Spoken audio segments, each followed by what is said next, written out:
Right, Romani, how would you rate the stew peas? I rate it a 10 out of 10. 10 out of 10. That is awesome, innit? Mm-hmm. All I right. can't wait to taste it. Oh. Right, so, all right. All this for me. I'm going to share yours. Let's eat some food. Yeah, you only come in when the food ready already. You're missing in action. All right, let me share some now.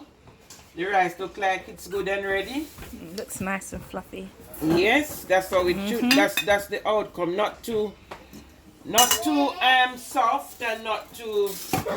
Normally, I would make it a bit more shelly, but I think that's a good outcome.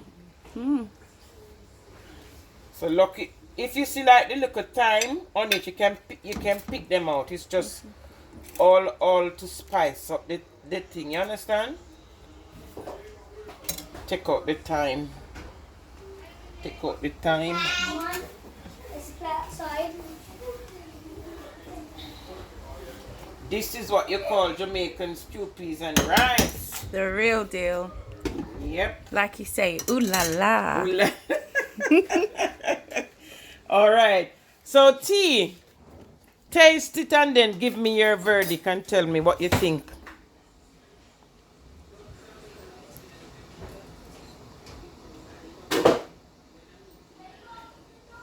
How would you rate it out of 10? And love 2020. Look at the beautiful family, man. We're here. You know what I'm saying? There's nothing like family on the one room. Look at the journey that we come on, Miss Go. Hey, well, the light bulb.